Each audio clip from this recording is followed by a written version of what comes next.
Good morning, everyone. Welcome to the Afterglow Recap Podcast. My name is Syya. And I'm Erin Gregor. And we are the co-hosts as well as the founders of Innovation Media Enterprises, a podcast production company. Woo! So, as the Dallas chairs of Dallas Global Leaders Organization, what we do is recap the weekly Business Acceleration 2.0 series that GLO graciously puts on every Thursday at 10 a.m. And every Friday, we ruminate over the night and we bring back a GLO member to help talk about the highlights of the previous guests. This week, we got to enjoy a wonderful conversation with Suzy Batiz, the founder of Poo-Pourri. And let's just say I thought it was a lot of fun, Erin. What did you think about Suzy? I loved her. So I had the opportunity to speak with her, a couple of years ago now. And I thought she gave like a totally different spin on her story. So I loved it. Awesome. So we're going to talk much more detail, but I want to focus the highlight a little bit here on Mr. Brandt Wood. He is one of the principals over at Wood House. Brandt, welcome to the Afterglow. Thanks so much, you guys. Glad to be here. Glad to chat for a bit this morning. And entrepreneurs love to hear stories, so and love to share stories. So hey, let's get after it. So Brandt, before we get started, because your line of business is very near and dear to my heart, so could you help me understand what is Wood House and why should we care? So Wood House is a company my brother and I own and run, and have been in Dallas doing bars, restaurants, music venues, music festivals, private membership clubs, real estate development, all sort of in the vein of how can we be positive forces in the community? How can we have a successful company, create a great family of staff and management, and make a difference? We feel like we've done that over 20 something concepts and ventures, and currently are having a good sort of beginning to see a post-COVID world out there. But Wood House is really a multi-dimensional entertainment, hospitality development company. Okay, that sounds like such a mouthful. And at the exact same time in the back of my head, I was thinking, that's great, but pandemic must have had some fun with your business. The music piece, which is a big part of what we do, we co-founded and we co-own and produce a festival in Franklin, Tennessee called Pilgrimage. That just didn't happen. As with every other festival and show, after March 15th, we didn't, and festivals, weather-wise, don't get cranked up till around April. So the entire industry went offline last year. You got to see streaming and some interesting sort of innovations, lots of musicians delivering pizza. But the fact is our industry has been in a moribund sort of flatline for over a year. And so we're going to talk about kind of what that looks like and what's up ahead for Pilgrimage. And I'll give some industry perspective. Bar, restaurant, membership club, which is kind of a Soho house for reference for our listeners. We actually had a sort of double down on takeout and just sort of outdoor kind of programming, expanded porches and patios. We fed frontline workers. We found out some connected organizations that were willing to pay for that. We delivered a high volume, high quality meal program for months and months that helped bills. We took advantage of some of the stimulus PPP stuff. And I think we emerged better, stronger, leaner. I'm so curious, like when everything's going down and you've got this music festival, right? Like you pull the plug on, it had to be, it's not like, all right, we're just going to lose a year, right? You don't know if it's going to be 6 months, a year, 2 years. You don't know. Like, how are you as a company trying to pivot when you're still not even sure you know the direction you can go in quite yet?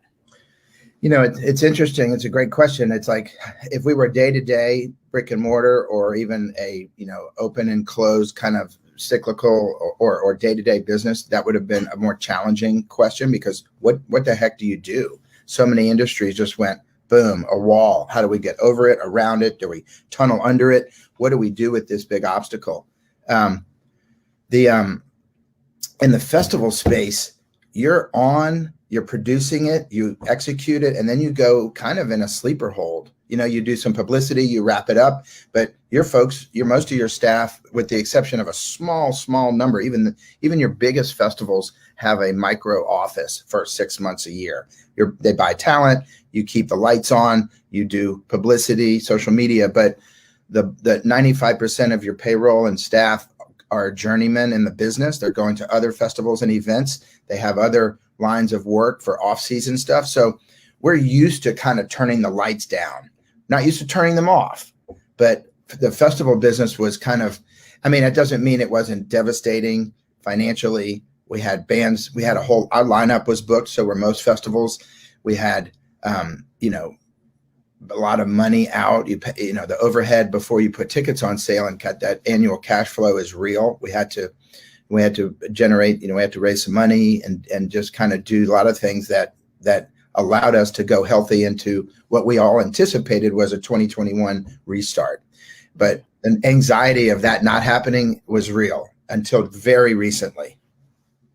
Yeah, I was the jerk who was like, I said to my husband in March, I'm like, we're gonna be back in April, right? Like this is that, and he's like, Erin, I'm like, all right, summer. There's no way this is going past summer, no way. And now here we are, finally. So, anyways, yeah, what were you gonna say?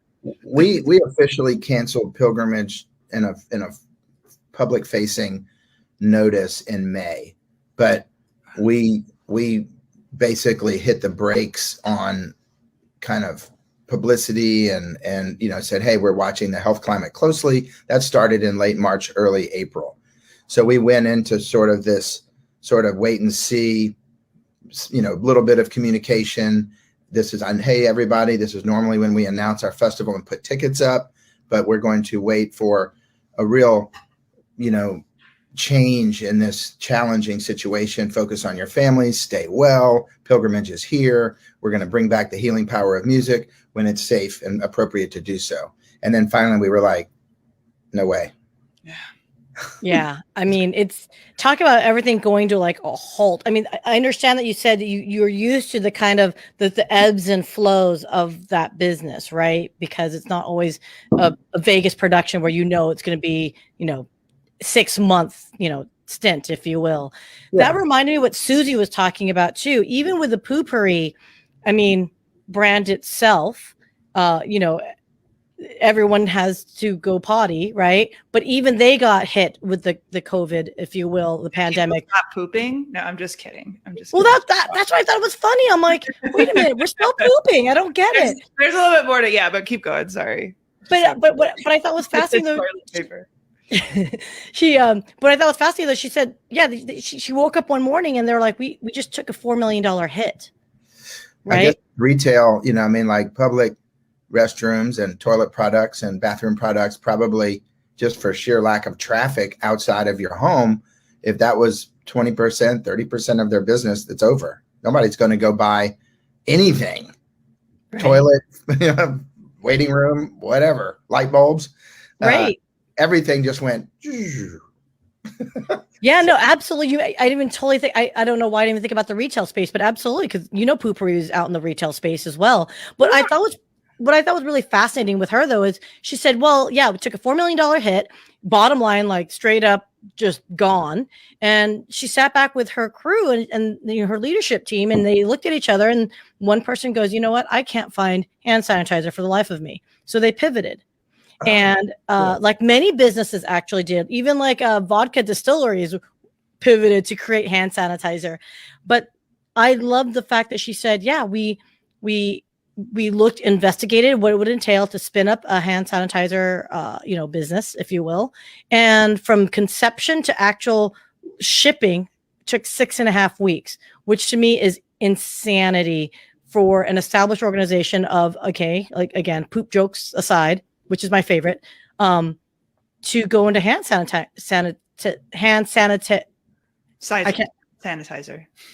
Oh my God, I can't speak. I really can't speak English today.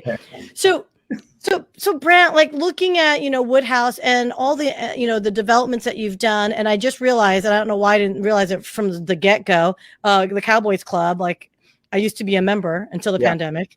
I mean, have you also adjusted, not just for the pilgrimage, because that's the Music and Life Festival, but other segments? Have you been able to sustain your business in other ways? Great question. We, as you can see by our website and sort of job history, client history and project history, we have we've had historically a mix of kind of client fee-based advising, consulting, development, when we're fortunate to have done it with the Cowboys and Baylor Scott and White and the Crow Holdings. And, we've been very fortunate that we can collaborate and work with, big viable companies and family companies and family offices. And we've been fortunate to also have the bandwidth and the capability of building and opening our own projects. What COVID gave us was sort of a pause. There was a lot of projects that just sort of went into that sleeper hold. And we sort of pivoted to more of our own projects just for long-term success and gain and upside. And that it's almost like an incubation kind of 30,000 foot period this past year of really looking at our opportunities, our capabilities, our bandwidth. We actually hired some folks that were COVID casualties from other companies that were very high level, capable executives to round out our team, to prepare for some development that we're now pursuing that kind of incubated and developed in the COVID kind of downturn. So we pivoted from some of our fee-based work to more of our own projects, and those are not without partners and all kind of structure, but they're our projects. And that I think that's one of those silver lining pieces that COVID probably dealt quite a few companies that are savvy enough to have and flexible enough to have their own destiny in their hands.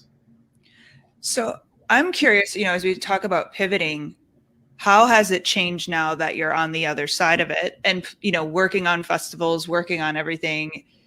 Is it pretty much the same, a little bit different, or are you looking at an entirely new frontier, putting on events outside of COVID? Great question. So we, one of the things we've done 2021 is bring back our staff kind of slowly. We would normally just let's all start February 1st. We've been careful knowing that there could have a surge or a variant or some unknown, and we'd be over our skis having spent, hundreds of thousands of dollars on overhead preparing for in the festival space and announce that ultimately didn't happen. So now we have to go and reach in our pockets or, take some of that gunpowder we like to keep dry over in the closet and pay for some overhead for a year that didn't happen again. We learned that lesson last year. A lot of festivals were already sold tickets, were burning through money. Those were much bigger challenges. Some festivals went out of business because of their inability to sort of claw back and refund properly. And your goodwill goes out the window, as do your relationships with the artists and the agents. If you are, if there's so many pitfalls to whatever stage you stopped in last year, we were very fortunate that it was before announce. We had sold early bird tickets. We refunded all that money, 100%. And we managed to, we didn't have a big hole, so it was easy to move forward in a very healthy way. This year, we're announcing later. So that's one sort of, again, conservative approach.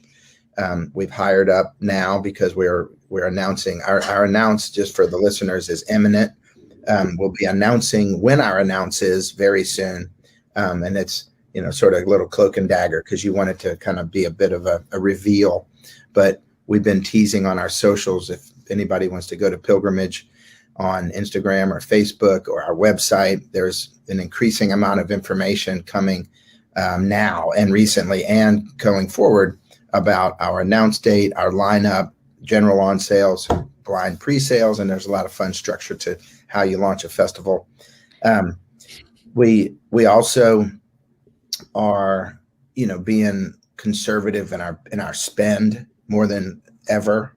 We are being, tickets and sort of making sure we have that we're not discounting tickets. We're not giving comps. This is not a time to be like, hey, everybody, we're back. Let's all come. We want you to come have a good time, but we want you to buy the ticket. We want you to help support the return of this business. There's a ton of overhead. There's bills to pay. Yeah. Yeah. So that's, there's other, the COVID cloud is not lifted. And so we're going to operate in this new normal. We have partnered with Vanderbilt University Hospital and Health System, biggest employer in Middle Tennessee. And they're advising the Ryman Auditorium, CMA, ACM, Pilgrimage, other festivals probably. This is a panel of doctors and administrators who and they're advising us, not telling us what to do. They're just giving us real-time health climate information, vaccine absorption, any kind of wiggles and waggles and nuances in the sort of behind the scenes of where, threshold of where you cross that Rubicon of vaccination absorption. And hey, we're, also helping us develop and think about what kind of entry protocols. Do we do temperature checks, vaccine passport? Do we do, a rapid test over here in this tent? Is there, did you have COVID question, blah, blah, blah. All that is on the table. The good news about Pilgrimage being in late September is that we have lots of festivals to happen between now and then for us to go, that's a good idea. That doesn't work. Look at this line. People are waiting 3 hours. Oh my God, this is not working. All those wrinkles will be sorted out. Wow. It's great for Pilgrimage. Everything you're saying is making me cry. I don't know if anyone told you anything about me, Brandt, but I'm like a concert addict, and like I can't tell you the amount of withdrawals I have right now. I usually am at a show once a month at least. So this is our poster from last year, from 2019, just to show you kind of what kind of artists we have. The year before. Awesome. The year before, Justin Timberlake and Eddie Vedder, that kind of stuff. So fun stuff. Hey, if you need cheap labor, I'm happy to volunteer for those services. So can I shift a little bit because cheap labor. No, so that's a family inside joke, which is probably inappropriate on a LinkedIn stream. But can we pivot slightly? Because Suzy Batiz was really about yes, you had to pivot for the business, but you also have to pivot within yourself. So if I can probe you a little bit, Brandt, and your comfort level, you share whatever you're comfortable with. But I'm at the doctor's office, but go ahead. Exactly. Let's talk about resiliency. Knowing that you were experiencing this, last year, how did you internally set yourself or keep yourself centered, or did you keep yourself centered in all this uncertainty? What have you done to help yourself? Sure. I'm lucky. I have a wonderful 8-year-old, wonderful partner, and her and I and Wilder have an incredible, just home life. And we just went inside and looked at each other and said how fortunate we are. Raising this beautiful child. We did homeschool. We got an F. He scored higher in the homeschool experiment. But we did a lot of, we built gardens. We worked out. We had fun. We had driveway workouts twice a day during homeschooling, so we didn't go berserk. There was stir crazy. It was lightweight agitation. Let's go into our separate rooms and stay in your yard. I don't want to see you. It was all that kind of stuff. But we had businesses to run, and that it's not a distraction. It's a focus that I think keeps you mentally healthy. So, I think we doubled down on the future and looked ahead. That was a coping mechanism of the day-to-day grind is often consuming, and, the commuting, the Zoom calls have been this godsend, in my opinion. Total paradigm shift. I managed to get relationships going, really exciting ones and projects in San Antonio, a festival idea for Dallas. So we were in a creative mode, as maybe there's part survival there, but I function best when I can be creative and then apply that passion in a business sense. I found myself running out of time to do that in the day-to-day machinations of Pilgrimage and our businesses here. All of a sudden I had time to do these things. And that plus getting on the bike, working out, that was sanity, saving. I think it was a myriad of things, but it was partly family focus, indoors, and then creative long-term planning to and then I'm an optimist. That's just how I'm built. So it was kind of like, look, Pilgrimage Guys is coming back. I coached a lot of our staff and our team to keep their chin up, weather the tough times. If you got sick, we need to talk about taking care of yourself. This virus will pass, and so it's kind of being a dad to a lot of folks and kind of a leader that to double down on that mentorship and presence and availability, more than, oh, hey, my phone's ringing. Oh, this is the manager. Okay, hold on. It was more like, hey, man, let's talk. A little more outreach, a little more planning, more personal kind of delving into how are you doing? How's your headspace? So there's a little bit of what we do today in the more human creative side expanded. Yeah, I love it. Like with the Zoom side of things, I can't imagine, like just thinking of San Antonio. Old school way of thinking would have been, well, we can't make this happen until we can get to San Antonio, have these meetings, right? Now you don't have that travel involved. You can start making those connections, start making that thing happen. And you're all doing it from there. There is a plus to Zoom for sure. Isn't it amazing how conference calls are kind of an anachronism? I mean, here we are. This is cool. And I think this was more of the same even before COVID. This is a podcast and we're having an interview and this is cool. But this platform has grown greatly. This is, what you can do from home to have this interaction with a large number of viewers. But I mean, even basic calls and business, I'm on more Zoom calls than I am on. In fact, I think conference calls have gone by the wayside. Mm-hmm. Unless you're not in a place where you can look at a screen.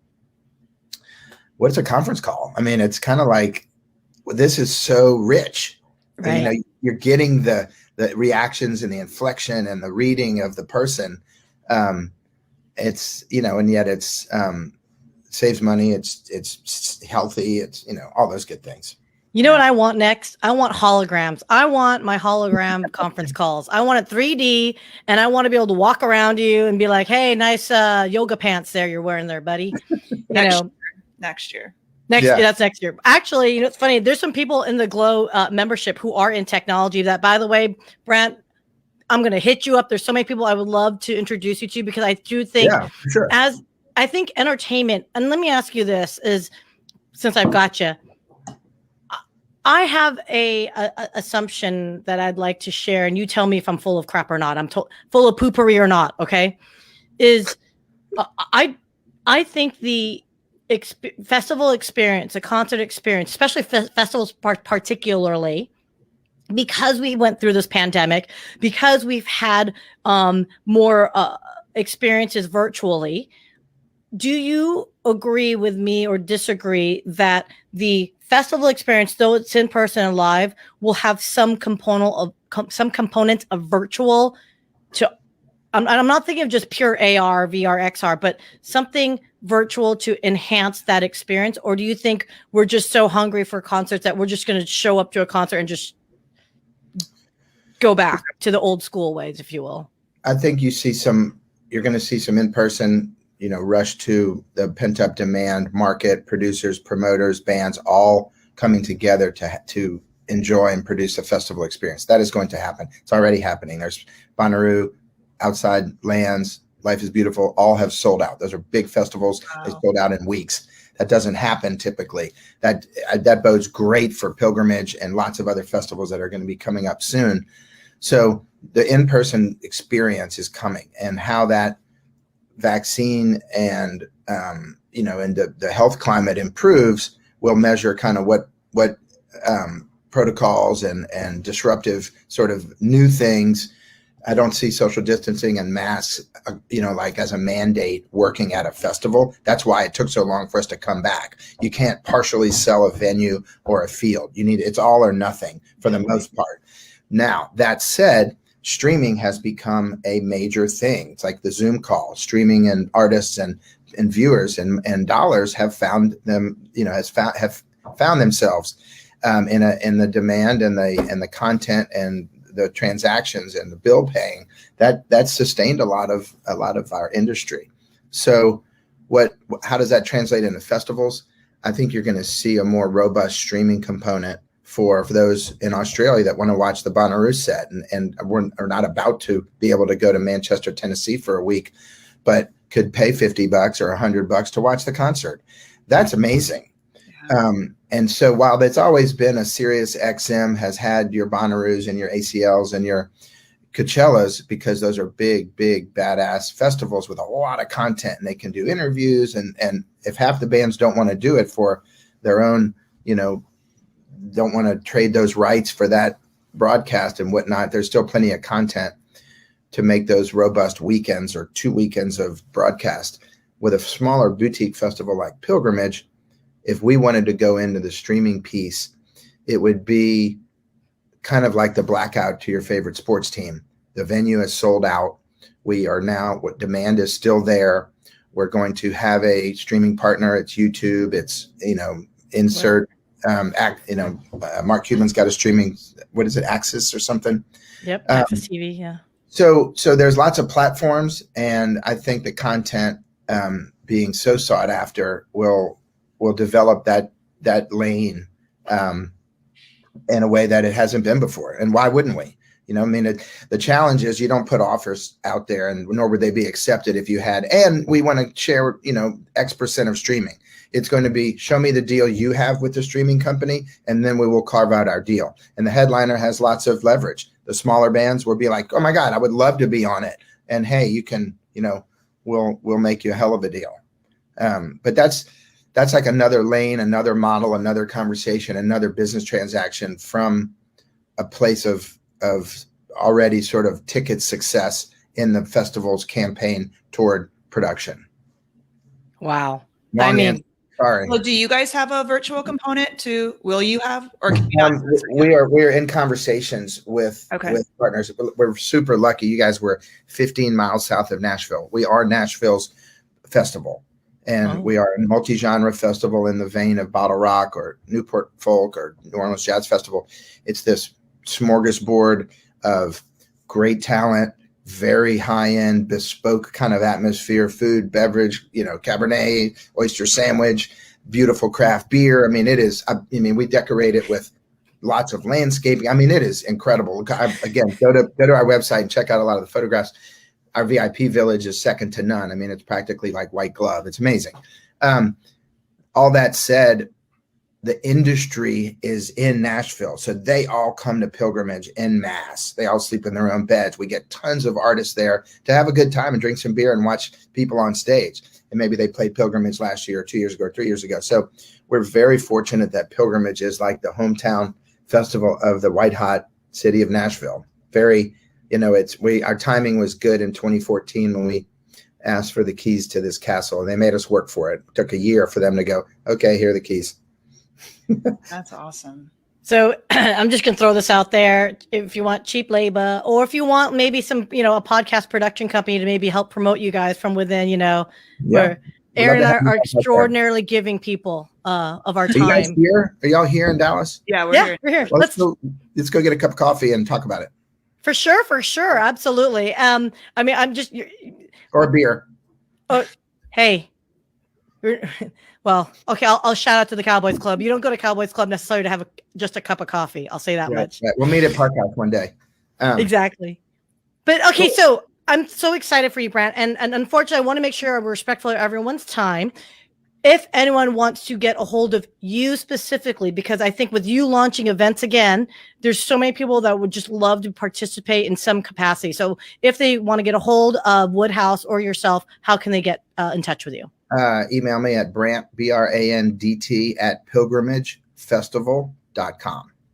And that's that more fun email address. You could email me at Brandt@woodhouseus.com, but hey, why not send it to the festival email? Let's promote the festival right now. Right. Exactly. It's been fun, you guys. I hope it's been informative and interesting to the viewership. Certainly an honor to be with you guys following such a great story yesterday, and to be able to add some color on this lovely Friday. Brandt, you've been awesome. And trust me, I don't think you made the infamous let's have a drink together, because now I'm just going to glom onto you, because again, if I could show you my concert wall, I've got posters all over this wall in my study here. So Erin, let's talk about GLO to wrap it up. Yes. So the Suzy Batiz presentation is all from GLO. It stands for Global Leaders Organization. We had a great VIP session, which you have to be a premium member to join us. So Syya and I would love to have you join us here in the Dallas area. Head over to withglo.com to check out more, and would love to have you be a premium member. And then Syya.